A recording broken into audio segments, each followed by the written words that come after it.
అప్పుడప్పుడు ఆనందించాననే వాళ్ళు కూడా మనలో ఉన్నా. అసలు రాలేదయ్యా మాకు ఆ క్వాలీ లేదనే వాళ్ళు కూడా మనలో ఉన్నా. ప్రియులరా, నువ్వు ఎంత ఎక్కువగా దేవునితో గడిపితే అంత ఎక్కువగా ప్రకాశిస్తావు. ఆమేన్.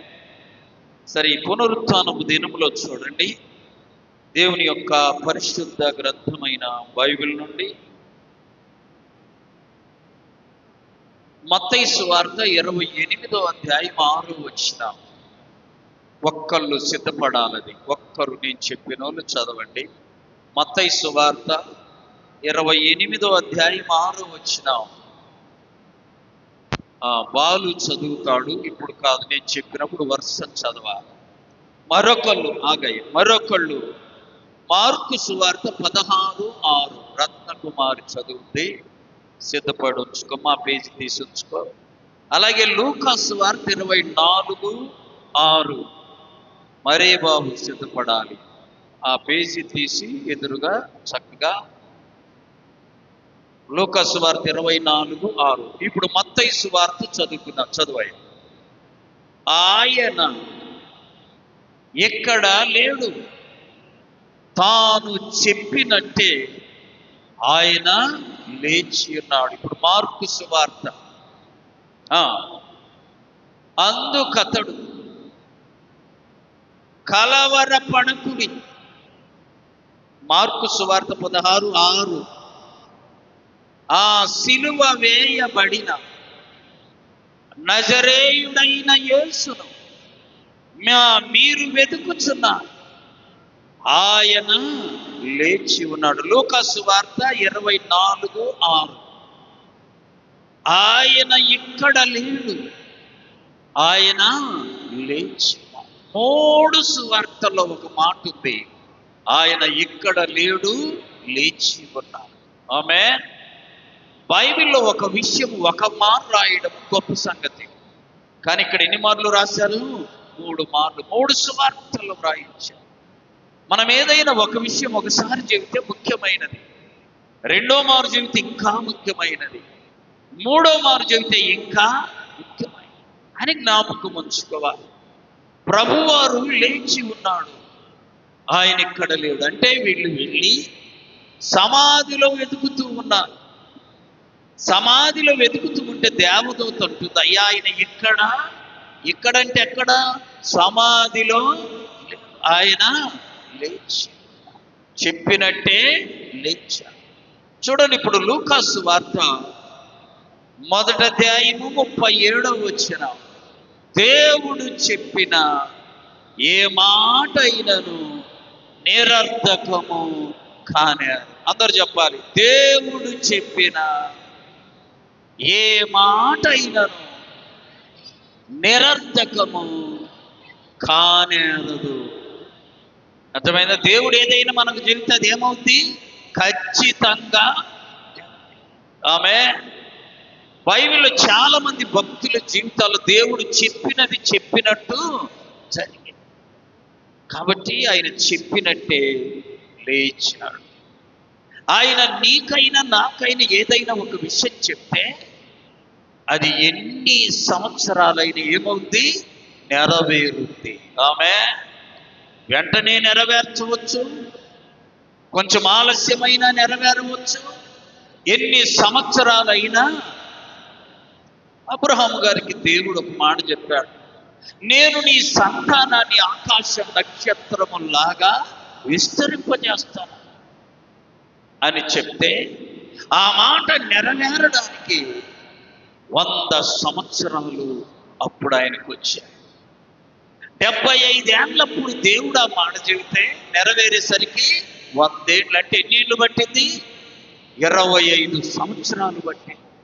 ప్రార్థనాపరుడైన అబ్రహాము జీవితంలో దేవుడు చెప్పింది నెరవేరడానికి ఎంతకాలమో? 25. 12వ అధ్యాయంలో ఉంది ఆ మాట. దేవుడు అబ్రహామును పిలిచినప్పుడు ఆయనకు 75 ఏళ్ళు. ఆమేన్. ఎన్నేళ్ళు? ఇక అబ్రహాము జీవితంలో ఎదురు చూస్తూ ఉండగా 100 ఏళ్ళప్పుడు కుమారుణ్ణి ఇచ్చాడు. ప్రసంగి గ్రంథంలో ఒక మాట ఏమని తెలుసా? దేని కాలమందు అది చక్కగా జరుగునట్లు దేవుడు సిద్ధపరిచి ఉంచాడు. చక్కగా ఏ టైంలో ఏం జరగాలో అది జరిగింది. కాబట్టి మన విశ్వాస జీవితంలో ప్రభువును మనము సమాధిలో వెదకకూడదు. ఆమేన్. లేకపోతే పలానూరులోనే ఉంటాడు, అక్కడికి వెళ్దామని అక్కడికి వెళ్ళి వెదకాల్సిన పని. ఆయన ఫలాని పుణ్యక్షేత్రంలో ఉంటాడు, అక్కడికి వెళ్దాం అనుకోమాక. అక్కడ కూడా ఆయన ఉన్నాడు. నువ్వు ఎక్కడుంటే అక్కడే.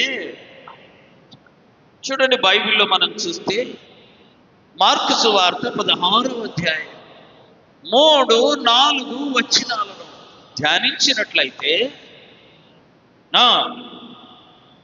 వారు ఆదివారమున పెందలకడనే లేచి బయలుదేరి సూర్యోదయము అయినప్పుడు సమాధి యొద్దకు వచ్చుచుండగా సమాధి ద్వారము నుండి మన కొరకు ఆ పెద్ద రాయిని ఎవడు దొర్లిస్తాడని ఆలోచిస్తా ఉన్నారు. కొంతమంది స్త్రీలు 3వ దినమున యేసు ప్రభువారు లేస్తాడని చెప్పింది జ్ఞాపకం పెట్టుకొని ఆయన కొరకు ప్రార్థించి ఆయన కొరకు ఎదురు చూడకుండా సమాధి దగ్గరికి బయలుదేరి వెళ్ళేటప్పుడు ఒక మాట అనుకుంటున్నారు, సమాధి మీద పెద్ద రాయి పెట్టారు కదా, మనం ఆ రాయిని తీయలేమి, మన కొరకు ఎవరు ఆ రాయిని తీస్తారని అనుకుంటూ బయలుదేరి వచ్చారు. వచ్చి చూడగా రాయి ఏమైంది? దొరిలించి ఉంచారంటే పక్కకు తీశారు. గుర్తుపెట్టుకోవాలి, మనకున్నటువంటి బండలాంటి సమస్యలు ఎలా పోతాయి, ఎలా ఈ సమస్య ఎవరు సహాయం చేస్తారు అని నువ్వు అనుకుంటున్నావేమో. నువ్వు ప్రభువును వేడుకుంటే నీ ప్రమేయము లేకుండానే, నువ్వు కష్టపడకుండానే నీ సమస్య నుండి దేవుడు నిన్ను విడిపిస్తాడు. నీకు అడ్డుగా ఉన్న దాంట్లో ఏం చేస్తాడు? తొలగిస్తాడు. చూడండి, వాక్యంలో మనం గమనిద్దాం. యెషయా గ్రంథం 45వ అధ్యాయం 2వ వచనం, నేను నీకు ముందుగా పోవచ్చు మెట్టగా ఉన్న స్థలములను సరళము చేసే. మెట్టలు, లోయలు, అన్ని గుంటలు, మెట్టలు ఉన్నాయి. ఎట్లా అనుకుంటున్నావే? వాళ్ళందరూ మగ్దలేను మరియమ్మ వీళ్ళంతా వస్తా, రాయి తీసేది ఎవడు మనకు అని అనుకుంటూ వచ్చి చూడగా రాయి తీయబడి. ఈ సమస్య ఎలా పోతుందని నువ్వు అనుకుంటున్నావేమో. నీతో పనిలా, నీ శక్తితోటి ప్రభువే నీ కట్టుగా ఉన్న బండను తొలగించే. 3వ మాట చూడండి, యోహాను సువార్త 20వ అధ్యాయం 19వ వచనం. యోహాను 20:19. ఆదివారం సాయంకాలమున శిష్యులు యూదులకు భయపడి తాము కూర్చుండి ఉన్న తలుపు మూసుకొని ఉండగా యేసు ప్రభువారు వచ్చి మధ్యలో నిలిచారు. నీకేదైనా ఒక భయం ఉందేమో, దిగులుందేమో, చింతుందేమో. ఈ భయముతో నువ్వేం చేద్దామని భయపడుతూ ఉన్నావేమో. తలుపేశాములు ఎవరు రాలు అని అనుకుంటూ ఉన్నావేమో. ప్రభు వచ్చి నీ మధ్యలో నిలబడ్డాడు. అప్పుడు ప్రభు వాళ్ళతో ఒక మాట చెప్పాడు. ఏమన్నా తెలుసా? భయపడకుడి. ఏం చేయకూడదు? భయపడకూడదు. చూడండి, పరిశుద్ధ గ్రంథమైన బైబిల్లో యెషయా గ్రంథం 44వ అధ్యాయం 1-2 వచ్చిన,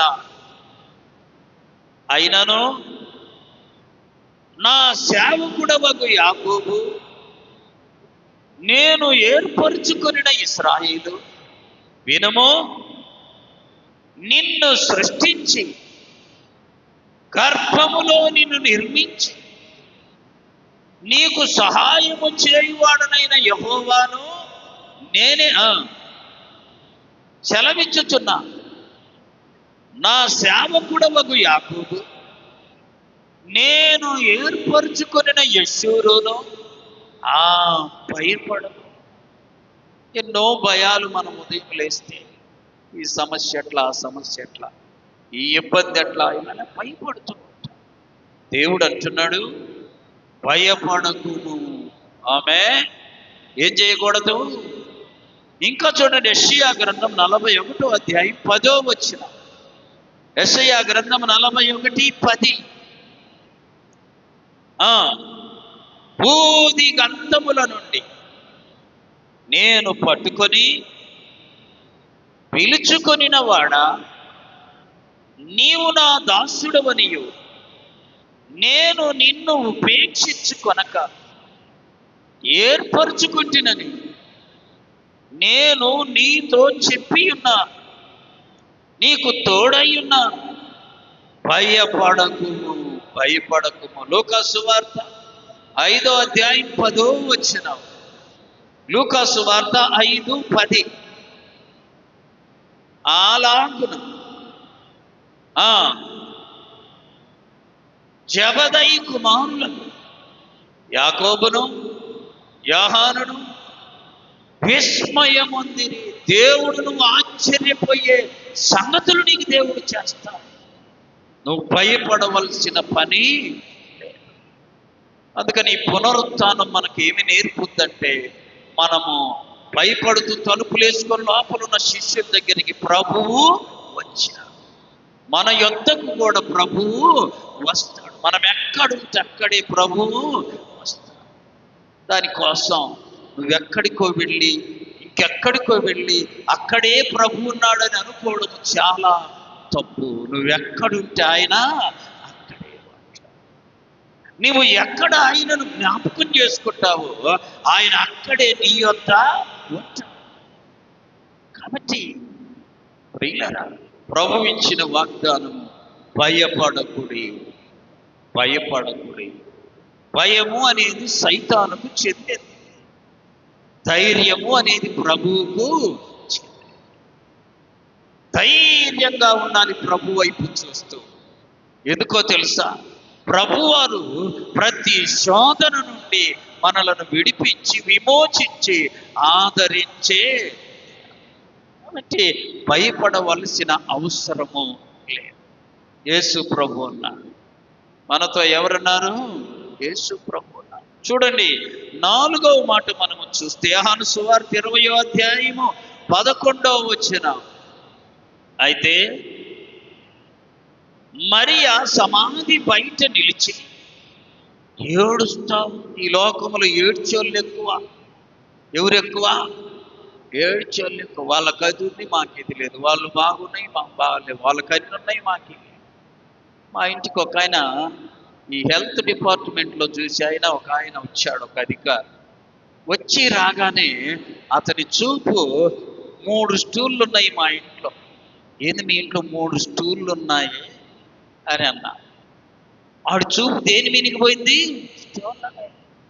సహజంగా మనం ఎవరన్నా ఇంటికి పోతే విలువైన వాటి వైపు చూస్తాం. వాడి చూపు స్టూళ్ళ మీద పడి, అదేంటండి అంటే, మాకు ఒకటే ఉన్నది, నీకు నాకు నెలకు ₹1,00,000 జీతం వస్తుంది, మా ఇంట్లో ఒకటే ఉంది, నీకు. నేను చెప్పాను సింపుల్, ఒక్కటే మాట. నువ్వు కూడా ఉదయం ప్రార్థన, మధ్యాహ్నం ప్రార్థన చెప్పాలి, రాత్రికి ప్రార్థన చేయ. 3 + 3 6 ఇస్తాడు అని చెబితే, మాకు ఎంతసేపు ఇది ఎక్కట్లా. ఎంతసేపు మీకు 3 స్టూళ్ళు ఉన్నాయి, 3 స్టూళ్ళు ఉన్నాయి. సరే, చాలా మార్లు చెప్పగానే రేపు ఆదివారం వస్తాను సార్ ప్రార్థనకని వచ్చాను. నేను వచ్చిన తర్వాత అందరూ మోకరించండి, ప్రార్థన చేయాలని చెప్పాను. అందరూ మోకరించేసరికి ఆయన కూడా మోకరించాడు. నేను కూడా కళ్ళు మూసుకొని ప్రార్థన చేస్తా ఉన్నాను. మోకరించి ప్రార్థన చేస్తా ఉండి, ఇక ప్రార్థన మధ్యలో నేను అలా చూస్తే లేడు. మధ్యలోనే లేచిపోయాడు. మళ్ళా ప్రార్థన అయిపోయింది. సాయంకాలం కలిశాను. ఏందయ్యా మధ్యలో వచ్చేసావంటే, మా కొంచెం సేపుకి దేవుడు కనపడ్డాడు. ఎవరు? ఎంత ఈజీగా కనపడ్డాడు ఆయనకి. అంతసేపు మాకు వెళ్ళాలంటే మాకు సాధ్యం కాదు. మరి నీకు స్టూళ్ళు ఎలా వస్తాయి?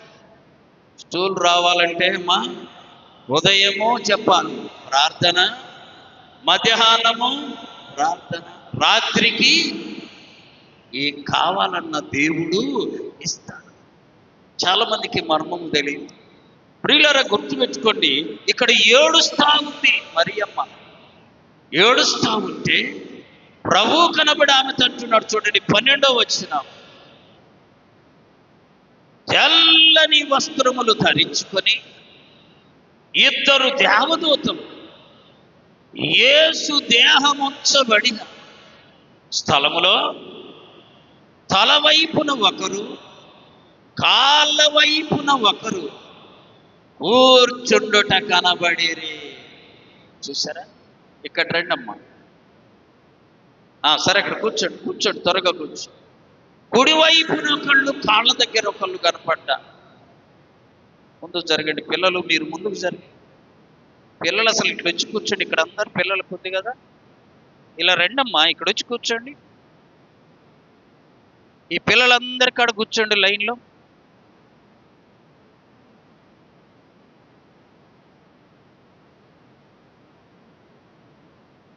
ఇక జరగండి అమ్మా. వాళ్ళు ఇల్లు వచ్చినా కూడా వాళ్ళు అట్లాగే చూస్తారు. వాళ్ళను పంపింది మీరు జరుగుదురని కదా. యేసు ప్రభు వారిని సమాధిలో చూస్తూ ఆమె లేడని ఏం చేస్తుంది? ఏడుస్తుంటే దేవదూతలు కనపడ్డారు. ఆమె ఎక్కడేడిస్తే దేవుడు కనపడతాడా నువ్వు అనుకుంటూ నువ్వు ఎక్కడేడ్చినా ఆయన నీకు ప్రత్యక్షమయ్యే. మనుషుల దగ్గర ఏడవమాక, మనుషుల మీద ఏడవమాక, దేవుని దగ్గర, దేవుని కొరకు. ఆమె ఏడుస్తా ఉంది. చూడండి 14వ వచనం అక్కడే. ఆమె ఈ మాట చెప్పి వెనుక తట్టు తిరిగి యేసు నిలిచి ఉండుట చూచెను గాని, చూసారా, ఆమె ఏం చేస్తుంది? ఏడుస్తుంది. ఆమె ఏం చేస్తుంది? ఏడుస్తుంటే ఎవరు వచ్చారు అక్కడికి? నీ కన్నీరు ఎప్పుడు వ్యర్థము, నీ కన్నీరు ఎప్పుడు వ్యర్థం కాదమ్మా, నీ ప్రార్థన ఎప్పుడు వ్యర్థం కాదు. ఆయన నీకు ప్రత్యక్షమయ్యే. నువ్వు కన్నీరు విడచడం నేర్చుకో. అందుకని బైబిల్లో గొప్ప మాట ఏంటో తెలుసా?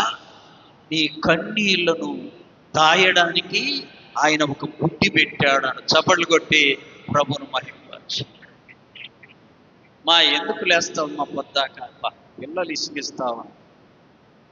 దేవుడు నీ కన్నీటిని వ్యర్థం చేయకుండా ఆయన ఏం చేస్తున్నాడు? ఒక బుడ్డిలో దాస్తావు.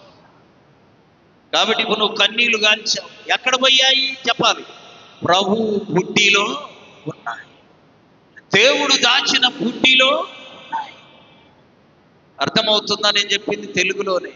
మనము కార్చిన ప్రతి కన్నీటి బొట్టు ఎక్కడుంది? దేవుడు సిద్ధపరిచిన బుద్ధిలో. చూడండి ఆ మాట, 56వ కీర్తన. నా సంచారములను నీవు లెక్కించి ఉన్నావు, నా కన్నీళ్లు నీ బుద్ధిలో దాచిపెట్టావు. మన కన్నీళ్ళు ఎక్కడున్నాయి? ఏడ్చినం పోయిందంటారు. ఎక్కడున్నాయి? దేవుడు సిద్ధపరిచిన బుద్ధిలో దాచిపెట్టాడు. ఎప్పుడు వ్యర్థంగా గుర్తుపెట్టుకోవాలి. నీ ప్రార్థన ఎప్పుడు వ్యర్థంగా, నీ కన్నీరు ఎప్పుడు వ్యర్థం. మనుషుల దగ్గర ఏడిస్తే వ్యర్థమవుతుంది, కానీ దేవుని సన్నిధిలో ఏడిస్తే నీ కన్నీరు ఎప్పుడు వ్యర్థం. కాబట్టి ప్రభు కృపను బట్టి కన్నీటి ప్రార్థన మానకుందుముగాక. మానకూడదు. ఈ మగ్దలేను మరియమ్మ ఏడుస్తుంటే ప్రభు వచ్చి ఆమె ఎదుట ఏమయ్యాడు? నిలవబడ్డాడు. నేను ప్రభు కొరకు ఆయన సన్నిధిలో ఏడవగలిగితే ప్రభువారు నీ కన్నీటిని ఎన్నడు వ్యర్థము చెయ్యను, ఎన్నడు వ్యర్థం చెయ్యను. ఆయన కన్నీరును గుర్తించే, కన్నీటిని దాచే, కన్నీటిని చూచే. చూడండి తర్వాత వాక్యం, యోహాను సువార్త 20వ అధ్యాయం 24 నుండి 29 వరకు. యేసు వచ్చినప్పుడు 12 మందిలో ఒకడైన దిదుమా అనబడిన తోమ ఆయనతో లేకపోయాను కనుక తక్కిన శిష్యులు మేము ప్రభువును చూసినామని చెప్తే, శిష్యులు మేము ప్రభువును చూచితిమని అతనితో చెప్పగా, అతడు నేను ఆయన చేతుల గాయాల్లో ఏలు పెట్టి చూస్తే తప్ప నేను నమ్మనే. కొంతమంది ఏదో ఒకటి జరిగితే కానీ మేము ప్రభువును నమ్ముతామనుకుంటాం. ఈ మధ్య ఒక సహోదరి సాఫ్ట్వేర్ ఇంజనీరు, ఇటు కుడివైపు భుజం బాగా నొప్పి వస్తూ ఉందంట. పాస్టర్ గారు నొప్పి వస్తుంది, ప్రార్థన చేస్తే ఆమె 2వ రోజు ఫోన్ చేసి, అయ్యా కొంచెం తగ్గిపోయింది, బాగుంది, ప్రార్థన. మంచిది. ఇక ఆ ఆనందములో సంతోషంలో ఒకరోజు మేము భోజనాలు పెట్టిస్తామయ్యా. మంచిదా కాదా? మంచి. నాకు కూడా ఆనందం వేసింది. ఫోన్లో ఒకరోజు పెట్టిస్తాను. ఒక వారం తర్వాత ఫోన్ చేసి పూర్తిగా పోతే అప్పుడు పెట్టిస్తుందంట. ఇప్పుడు ఆయనకు అవసరమా? మనకంత అన్నం పెట్టేయడానికి ఆమె పూర్తిగా ఏం చేయాలంట? నేను చెప్పాను, పెట్టిస్తే పూర్తిగా. ఎవరు గొప్ప వాళ్ళు? దేవుడు గొప్ప, మనకు గొప్ప. ఆయనకు మనం కండిషన్ పెడదామా? ఆయన మనకు కండిషన్ పెట్టవు. రా, నేను నిన్ను స్వస్థపరుస్తాను. ప్రభువు చెప్పాడు ఏమని? అడుగుడి మీకు, నువ్వు వస్తే ప్రయాసపడి భారము మోసుకొనుచున్న సమస్త జనులారా నా యొద్దకు. మనమేమంటున్నా, నువ్వు నా భారం తీస్తే నేను వస్తాను. రామకు అక్కడే చావు. ఎవడికి ఏమి ఇబ్బంది? పాతాలని కూడా నెంబర్లు తగ్గిపోతారని బాధ ఏముందని కదా. బైబిల్లో ఒక మాట, దేవుని మరుచు జనులందరూ ఎక్కడికి వెళ్తారంట? పాతాళానికి. అడిగి పోదామని నీకు కోరుకుంటా. గమనించండి, ఆ అమ్మాయి అంటుంది, అంకుల్ పూర్తిగా పోతే అప్పుడు పెట్టిద్దాం. అసలు నీతో మాకు పని పోకపోని, అసలు మీతో పని లేదు. మా 40 దినాలు పూర్తిగా అయిపోయాయి. కాబట్టి కొంతమంది దేవునికి కండిషన్ పెడతారు. దేవుడు మనకు కండిషన్ పెడితే అది నెరవేర్చుకొని ఆయనను మహిమపరచాలి. సార్ అంటాడు, ఈ లెక్క చేసుకున్నారా, రేపు ఇంకొక లెక్క చెప్తాను. అర్థమైందా? అది చెబితే కానీ ఇది చేసుకురానంటే ఎట్లా? నువ్వు మాస్టర్కు నేర్పితే ఎలా? ఆయన చెప్పింది మనము చెయ్యాలి. చూడండి, యోబు గ్రంథంలో ఆ మాట చక్కగా వ్రాయబడింది. 8వ అధ్యాయము యోబు గ్రంథం 8:5. నీవు జాగ్రత్తగా ఎవరిని ఎదకాలి? దేవుణ్ణి వెతికిన ఎడల. ఎలా వెతకాలంట? జాగ్రత్తగా వెతకాలి. జాగ్రత్తగా నీవు దేవుణ్ణి వెతికిన ఎడల, సర్వశక్తుడకు దేవుణ్ణి నీవు బ్రతుమాలుకొనిన ఎడల, నీవు పవిత్రుడవై యథార్థవంతుడవైన ఎడల, ఆ నిశ్చయముగా ఆయన నీ యందు శ్రద్ధ నిలిపి నీ నీతికి తగినట్టు నీ నివాస స్థలము వర్ధిల్ల చేస్తాడు. జాగ్రత్తగా ఆయన ఎదకమంటే మనోళ్ళు అంటారు, ముందు నాకెళ్ళి జాగ్రత్తగా చూసి నన్ను బాగు చేయి, అప్పుడు నేను నిన్ను ఎత్తుకుతా. ఎంత తప్పు పిల్లరా! మరియమ్మ ఏడుపు వ్యర్థము చెప్పాలి, వ్యర్థము. నా కన్నీటి బొట్టు దేవుని సన్నిధిలో వ్యర్థము. గుర్తుపెట్టుకోవాలి. 5వ మాట చూడండి, దేవుని యొక్క వాక్యంలో మనం గమనిస్తే, తోమ లేకపోతే మరలా ప్రభువు తోమ ఉన్నప్పుడు వచ్చి కనబడి, తోమ నువ్వు ఇలా లేచిరా, ఇగో నా చేతిలో నీ విరేలు పెట్టి చూడు అంటే వచ్చి చూడటానికి సిద్ధపడ్డాడు. ప్రభు అన్నాడు, చూచి నమ్ముట కంటే చూడక నమ్మిన వారు ప్రియులారా, ఆ ధన్యత మనం పొందుకోవాలంటే ప్రతి విషయంలో దేవుణ్ణి శోధించకూడదు. ఆమె మరలా ప్రభు తోమా కనపడ్డా. అప్పుడు ఆయన గద్దించారు, మీకు ఇంకా నమ్మకము లేదా? వారి అపనమ్మకమును బట్టి గద్దించను అని బైబిల్లో చూడండి. దేవుని యొక్క పరిశుద్ధ గ్రంథంలో లూకా సువార్త 24వ అధ్యాయం 15వ వచనం. లూకా 24:15.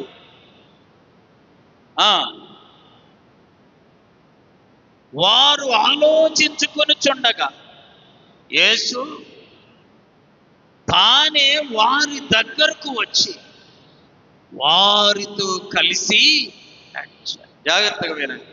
2 శిష్యులు ఒక ఊరికి వెళ్తున్న ఆదివారం ఉదయాన్నే వెళుతారే, ఉదయాన్నే కొంతమంది స్త్రీలు వెళ్ళి చూశారట, ప్రభు సమాధిలో లేడు, ఆయన చెప్పినట్టే లేచాడేమో అని యేసయ్య గురించి మాట్లాడుకుంటూ వెళ్తున్నా. చెప్పాలి, ఎవరి గురించి? యేసు ప్రభు వచ్చి వాళ్ళతో కలిసి నడుచుకుంటూ వాళ్ళతో కలిసి నడుస్తా. వాళ్ళకు ఊరికి వెళ్తున్నారు, ఎమ్మాయి అనే ఊరికి. వాళ్ళ ఊరు వచ్చింది, వాళ్ళ ఇంట్లోకి వెళ్ళారు, వాళ్ళ రూములోకి వెళ్ళారు. ఈలోపు ప్రభు చాలా వాక్యాలు చెప్పారు. వింటున్నారు కానీ ప్రభువును గుర్తు పట్టల. వాళ్ళతో నడుస్తున్నా గుర్తుపట్టలే, వారితో మాట్లాడుతున్నా గుర్తుపట్టల. చూసారా, కొన్ని చోట్ల దేవుడు మనతో ఉన్నా మనం గుర్తుపట్టాం, మనతో మాట్లాడుతున్నా గుర్తుపట్టాం. చూడండి, అలా గుర్తుపట్టలేదంట. రూములోకి వెళ్ళిన తర్వాత భోజనము టేబుల్ మీద పెట్టా. ఆయన, నేను వెళ్తానంటే లేదు మాతో కలిసి భోజనం చేయమన్నా. భోజనం చేయడానికి కూర్చోగానే ప్రభువారు ప్రార్థన చేశాడు. ఆయనకున్న అలవాటు ఏంటి? అమ్మ, ఏది ముందుకు వచ్చి నేను చేయాలి, ఏ పని చేయాలని నేను చేయాలి, ప్రార్థన చేస్తుంటే అప్పుడు వారి కన్నులు తెరవబడ్డాయి. అప్పుడు ప్రభువును గుర్తుపట్టి అప్పుడు అనుకున్నారట, అయ్యో ఈయన ప్రభు అనేసరికి ప్రభువారు అదృశ్యము. 2 కలిసి ఎక్కడికైనా వెళ్ళేటప్పుడు జాగ్రత్తగా వినండి ఈ మాట, యేసయ్యను గురించి మాట్లాడాలి. మనకున్న జబ్బు చెప్పాలి. 2 కలిస్తే 3వ వాళ్ళ గురించి ఇంకా మొదలు పెట్టడమే. తెలుసా అండి? ఇప్పుడు మీకు ఇంకా బాగా గుర్తుకు రావాలంటే రిటర్న్ బండి ఎక్కండి. ఏ బండి? ఇంకా కూర్చుంటే 2 కలిస్తే ఆమె కోడల గురించి 8 దాకా చదువుతాయి. ఈమె కోడలు నాడు మొదలు పెడితే నరసరావుపేట. 2 కలిసి గుంటూరు వస్తారు. యేసయ్య మాటలు ఒక్కటి కూడా మధ్యలో చెప్పుకోరు. వీళ్ళిద్దరూ కలిసి యేసయ్య గురించి మాట్లాడుకుంటూ వెళ్తుంటే యేసయ్య వాళ్ళ యొద్దకు. మనమిద్దరం కలిసి ఎక్కడికైనా వెళ్ళేటప్పుడు, ఎక్కడైనా ఉన్నప్పుడు ఎవరి గురించి మాట్లాడాలి? చెప్పాలి, యేసయ్య గురించి మాట్లాడాలి. అప్పుడు యేసు ప్రభువారు మన యొద్దకు వచ్చి మనతో కలిసి నడిచే. చూడండి, ఇంకా వాక్యంలో 7వ మాటగా మనం చూస్తే యోహాను సువార్త 21వ అధ్యాయం 3వ వచనం. సీమోను పేతురు, మళ్ళా నేను చేపలు పట్టుకుంటా అంట. దానికి అందరు అన్నారట, చదువుమ్మా, నేను కూడా నీతో పాటు వస్తా. అంటే ఇదేదో ఒక డ్రామాలాగా పోర్షన్ అయిపోయింది అన్నలాగా పేతురు ఆలోచిస్తున్నాడు. ఏదో ప్రభు వచ్చాడు, ప్రభుతో మనమందరం కలిసి తిరిగాము, ఆయన చనిపోయి వెళ్ళిపోయాడు, ఇక మన పని మనము చూసుకోవాలాగా. పేతురు అంటున్నాడు, అయ్యా నేను ఇల్లు చేపలు పట్టుకుంటాను. మిగిలిన శిష్యులు ఏమంటున్నారు తెలుసా? మేము కూడా నీతో కలిసి వచ్చి చేపలు పట్టుకుందాం పద. పాత జీవితం వైపుకు తిరుగుతున్నారు.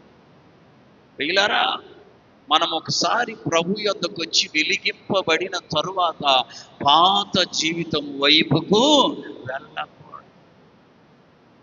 వెళ్ళకూడదు. ఒకడెవడన్నా వెళ్తానంటే శిష్యులు ఏమంటున్నారు? ఎలా వెళ్తావయ్యా, ప్రభు మనల్ని సువార్త పని చేయమన్నాడు కదా అని చెప్పకుండా వీళ్ళు కూడా ఏమంటారు? నీతో పాటు మేము కూడా వస్తాం, నీతో పాటు మేము కూడా వస్తాం పద అని అందరూ బయలుదేరుతారు. ఎక్కడికి? చేపలు. అప్పుడు ప్రభు కనపడి వాళ్ళను బలపరిచి ఏమన్నాడు తెలుసా? మీరు సర్వలోకానికి వెళ్ళి సర్వ సృష్టికి సువార్తను ప్రకటించండి. అంతేకాని నువ్వు మళ్ళా పాత జీవితానికి వెళ్ళకు, పాత క్రియలను మొదలు పెట్టకు. ఒకసారి వెలిగింపబడిన తరువాత, ఒకసారి రక్షింపబడి ప్రభువులోకి వచ్చిన తరువాత మరలా ఎన్నడూ వెనుకకు తిరిగి చూడ. అలా చూసి ఒక ఆమె ఏమైపోయింది? ఉప్పు స్తంభం అయిపోయింది. ప్రభు వైపు చూస్తున్నప్పుడు ఆయన వైపే చూడాలి. హెబ్రీయులకు రాసిన పత్రిక చదవండి, 12వ అధ్యాయము 1-2 వచన. ఇంత గొప్ప సాక్షి సమూహము మేఘము వలె మనలను ఆవరించి ఉండగా మనము కూడా ప్రతి భారమును సులువుగా చిక్కుల పెట్టు పాపమును విడిచిపెట్టి విశ్వాసమునకు కర్తయు దానిని కొనసాగించువాడునైనా యేసయ్య వైపు చూచుచూ ఈ పరుగు పందెముల ఓపికతో ఆయన వైపు చూద్దాం, ఓపికతో పరిగెత్తుదాం. ఆ ప్రియ ప్రభువారు అద్భుతంగా నిన్ను నడిపించి నీతో కలిసి నడిచి, నువ్వు భయపడుతూ దిగులుతో ఉంటే నీ యొద్దకు వచ్చి నీకు ప్రత్యక్షమై నిన్ను బలపరిచి నిన్ను నిత్యత్వంలో చేర్చే. చూడండి, 84వ కీర్తన 12వ చరణం. 84:12. సైన్యములకు అధిపతియగు యెహోవా నీ యందు నమ్మిక ఉంచువారు. 26వ కీర్తన 1వ చరణం. యెహోవా నీవు నేను యథార్థవంతుడనై ఉండను, యథార్థవంతుడనై ప్రవర్తించుచున్నా. చూసారా, నేను యథార్థవంతున్నయ్యా, నువ్వే నాకు తీర్పు తీర్చు. ఆమె దావీదు భక్తుడు అడుగులో ఎంత కోరికోవచ్చు. ఇంకా 89వ కీర్తన 4వ చరణం. తరతరములకు నీ సింహాసనము స్థాపించము చెప్పి నా సేవకుడైన దావీదుతో ప్రమాణము చేసి ఉన్న దానిని నెరవేర్చే. మనం చెప్పుకున్నాం, దేవుడు చెప్పిన, చెప్పండి, ఏ మాట అయినను నిరర్థకము కాని.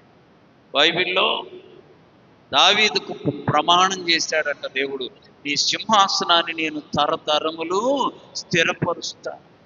అందుకనే దావీదు కుమారుడు సొలొమోను, దావీదు రాజుగా ఉన్నాడు. అదే సింహాసనం మీద సొలొమోను కూడా. దేవుడు ఏదైనా ఒక మాట చెప్తే అది నెరవేర్చే తండ్రి ఆయన. నెరవేరుస్తాడు, తరతరముల వరకు దానిని నిరూపించే.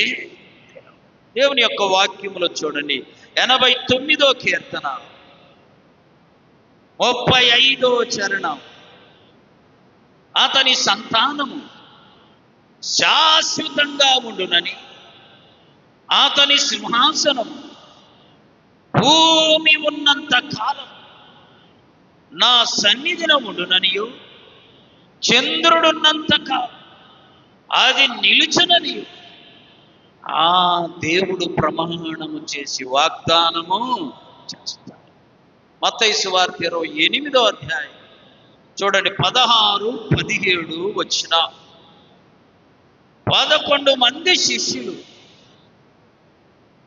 యేసు తమకు నిర్ణయించిన గలిలయలోని కొండకెళ్ళి వారు ఆయనను చూచి ఆయనకు మ్రొక్కిరిగానే కొంతమంది సందేహించిరి.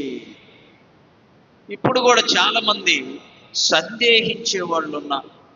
కొంతమంది ఏమో మొక్కుతున్నారు, కొంతమంది ఏమో ఆరాధిస్తున్నారు, కొంతమంది ఏమో దేవుని గట్టిగా హత్తుకుంటున్నారు, కొంతమంది సందేహిస్తూ ఉన్నారు.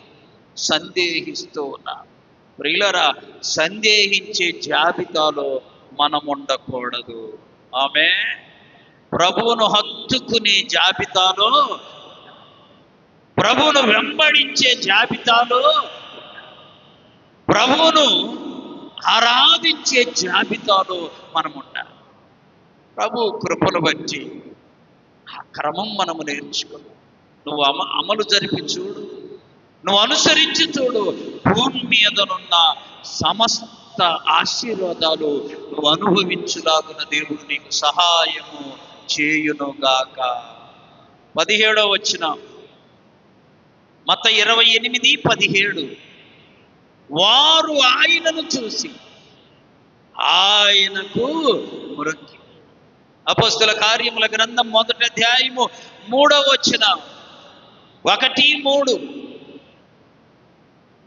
ఆయన కనబడిన తరువాత, శ్రమ పడిన తరువాత 40 దినముల వరకు వారికి కనపడ్డాడు. ప్రభువారు చనిపోయి తిరిగి లేచిన తర్వాత 40 దినాలు ఈ భూమి మీదటి వారికి కనపడ్డాడు. ఎవరికి కనపడ్డాడు? ఆయన యందు విశ్వాసం వచ్చిన వారు, ఆయనను ఎంతగానో నమ్ముకున్నవారు, ఆయనపై ఆధారపడి జీవించేవారు, ఆయన కృప కొరకు కనిపెట్టే శిష్యులకు కనబడ్డాడు.